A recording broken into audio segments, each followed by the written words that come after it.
Blister എന്ന് പറയുന്ന ഒരു വൈറസ് ഉണ്ടാക്കുന്ന ഒരു രോഗമാണിത്. അതിവേഗത്തിൽ മറ്റുള്ളവരിലേക്ക് പടർന്ന് വ്യാപിക്കുന്ന ഒരു വൈറസ് രോഗമാണ് ഈ ചിക്കൻ ബോക്സ് എന്ന് പറഞ്ഞാൽ. നമുക്കറിയാം, ചിക്കൻ ബോക്സ് ഉണ്ടായ വ്യക്തികൾ നോക്കിക്കഴിഞ്ഞാൽ റെഡ് സ്പോട്ടുകൾ, പിന്നെ ഒരു കുമിള പോലത്തെ ഇങ്ങനെ മൊയച്ച് നിൽക്കുന്ന സംഭവങ്ങളിലെ ബ്ലിസ്റ്റർ എന്ന് പറയും. ഇത് പനി, ഇതൊക്കെ കാണാറുണ്ട്. പിന്നെ ചൊറിച്ചിൽ. ചിക്കൻ ബോക്സ് എങ്ങനെയാണ് ചികിത്സിക്കുന്നത്? തീർച്ചയായിട്ടും പനിയുള്ളപ്പം പനി കുറക്കാൻ വേണ്ടിയിട്ട് പാരസിറ്റമോൾ പോലത്തെ കൊടുക്കും. ചൊറിച്ചിൽ മാറ്റാൻ വേണ്ടിയിട്ട് ചിലപ്പോൾ കലാമിൻ ലോഷനൊക്കെ പുരട്ടാൻ കൊടുക്കും. ഇനി അത്യാവശ്യമാണെങ്കിൽ കുറച്ച് സെറ്റിസിൻ പോലത്തെ കൊടുക്കും. ചിലപ്പോൾ ചില ഘട്ടത്തിൽ അത്യാവശ്യമാണെങ്കിൽ ആൻറ്റി വൈറൽ മെഡിസിനും കൊടുക്കും. അസിക്ലോവീർ, വാൽസൈക്ലോവീർ എന്നൊക്കെ പറഞ്ഞ മെഡിസിൻസും കൊടുക്കും.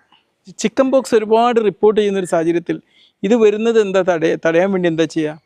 തീർച്ചയായിട്ടും വാരിസെല്ല വാക്സിൻ ഉണ്ട്, അത് എടുത്തുകൊണ്ട് പറഞ്ഞു. പ്രത്യേകിച്ച് 2 വയസ്സൊക്കെ ആയിട്ടുള്ള കുട്ടികൾക്കാണ് ഇത് കൂടുതലും കൊടുത്തു വരുന്നത്.